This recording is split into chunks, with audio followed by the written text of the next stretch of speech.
عليكم ورحمه الله وبركاته. ازيكم عاملين ايه؟ يا رب تكونوا بالف خير. اللهم صل وسلم وبارك على سيدنا محمد. النهارده هنعمل كيكه الحليب السخن، بس عايزه اقول لكم ان هي من احلى الكيكات ومن اطرى الكيكات اللي ممكن تعملوها وتجربوها. ما تقلقوش من الحليب لما بنحطه سخن، بجد حلوه قوي وانا جربتها وعن تجربه تحفه جدا جدا، لازم تجربوها. معايا هنا 3 كوبايات من الدقيق، معايا حبايتين من البيض وعليهم رشه فانيليا ورشه ملح عشان انا بنساهم فبحطهم على البيض على طول وانا بجهز المقادير بتاعتي. معايا كوبايه من السكر، معايا السكر ده مظبوط جدا جدا للثلاث كوبايات دقيق. كوبايه من السكر، معايا كوبايه من الزيت وحط عليهم معلقه سمنه بتخليها طريه وحلوه كده وجميله جدا. لو مش متوفر سمنه مفيش اي مشكله، هتكملي كوبايه زيت. معايا معلقتين كبار من الكاكاو، بس انا للاسف الكاكاو اللي عندي فاتح، لكن انت لو عندك الغامق هيكون افضل بكتير.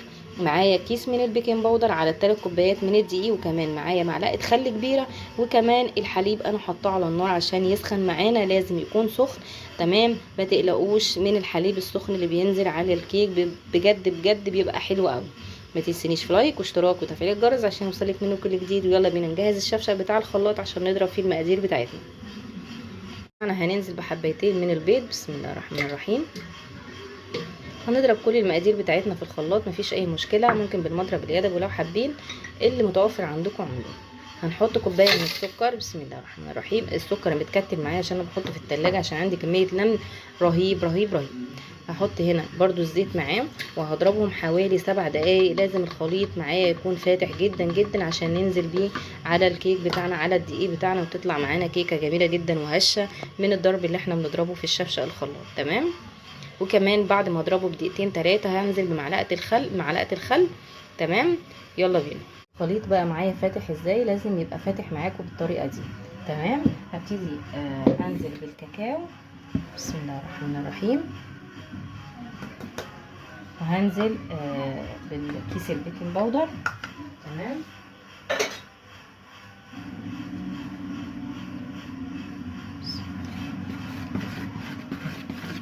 لازم نقلبهم في بعض كده، الدقيق والكاكاو عشان يندمجوا في بعض، عشان ناخد لون موحد، ميبقاش فيه حته فاتحه وحته غامقه.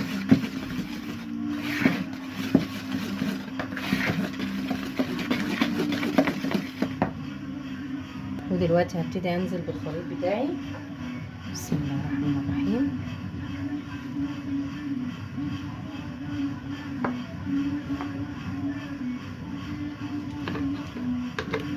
الخليط فاتح قوي وتقيل عشان احنا لسه محطناش لبن. تمام، السوائل لسه محطناش خالص، هنحطها دلوقتي بعد ما نقلب اول تقليبه من المكونات السائله اللي احنا لسه منزلينها. نبتدي بقى نضرب، بسم الله الرحمن الرحيم، في اتجاه واحد. بصوا اهو، في اتجاه واحد كده.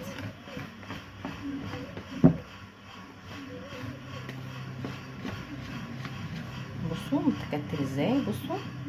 تمام، عايز سوائل، فهنعمل ايه؟ الحليب اهو، الحليب ده سخن، هبتدي انزل بالحليب وهو سخن كده، بسم الله الرحمن الرحيم،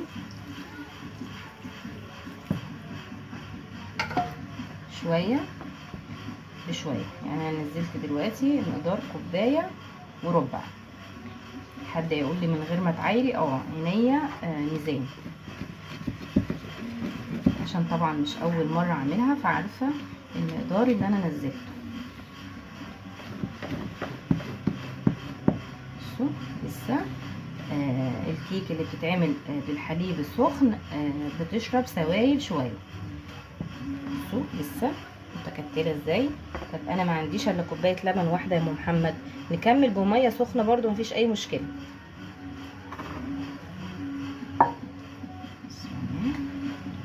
كده احنا حطينا كوبايه ونص من اللبن، ممكن نوصل لكوبايتين، الكوبايتين الا ربع حسب الدقيق اللي معانا.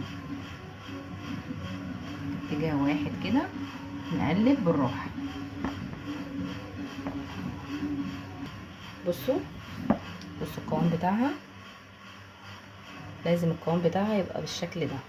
تمام، انا كملت الكوبايتين لبن، انت هتزودي كوبايه وربع الاول زي ما انا زودت، وترجعي تزودي ربع كمان وتشوفي القوام بتاعك عامل ازاي. تمام، كل دقيق بيختلف عن التاني، فانا المقدار ده 3 كوبايات دي خد معايا كوبايتين من اللبن السخن.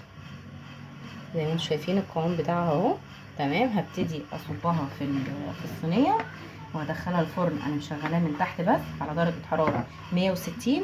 تمام. انا الفرن بتاعي درجه حرارته 160، بتبقى حلوه قوي في الكيك. تمام. انتوا حسب الفرن بتاعكم هتظبطوه. تمام. لو وصلتي معايا لحد هنا ما تنسينيش في لايك واشتراك وتفعيل الجرس عشان يوصلك مني كل جديد ان شاء الله. الكيكه اهي بعد ما استوت معايا وسبتها لما تبرد خالص، بصوا شكلها عامل ازاي، بجد حلوه قوي. وبصوا ما حطيتش فيها اي سكينه عشان خاطر افصلها من الجناب.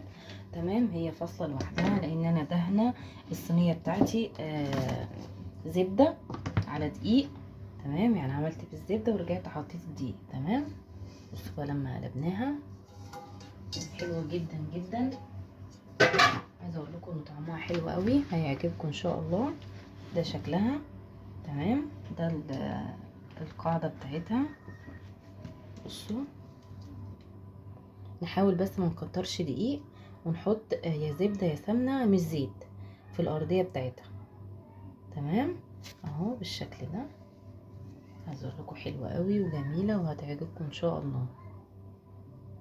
انا عامله صوص شوكولاته. تمام. هحطه عليها زينه بيها وكده اكون خلصت الفيديو بتاعي، وهوريها لكم بعد ما احط صوص الشوكولاته عليها. بقى انا حطيت عليها الصوص جناش كده بسيط انا عاملاه. تمام. وحطيت عليه شويه فورماسيه كانوا عندي في التلاجة، وكمان شويه جوز هند كده عشان اكسر اللون بتاع الشوكولاته. تمام. اهو بسم الله الرحمن الرحيم. طلع منها قطعه كده. المفروض ان انا اسيبها تهدى شويه في التلاجة وبعد كده ايه اقطعها عشان خاطر الصوص يمسك فيها شويه. بس عشان خاطر عايزين نقفل الفيديو فاحنا ايه قطعنا كده قطعه عشان نشوف. بصوا من جوه عامله ازاي.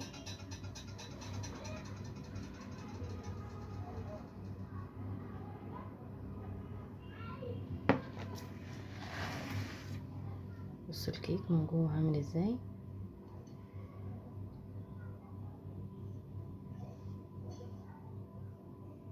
وش جدا جميل حلو قوي، هيعجبكم. متنسونيش في لايك واشتراك وتفعيل الجرس، والسلام عليكم ورحمه الله وبركاته.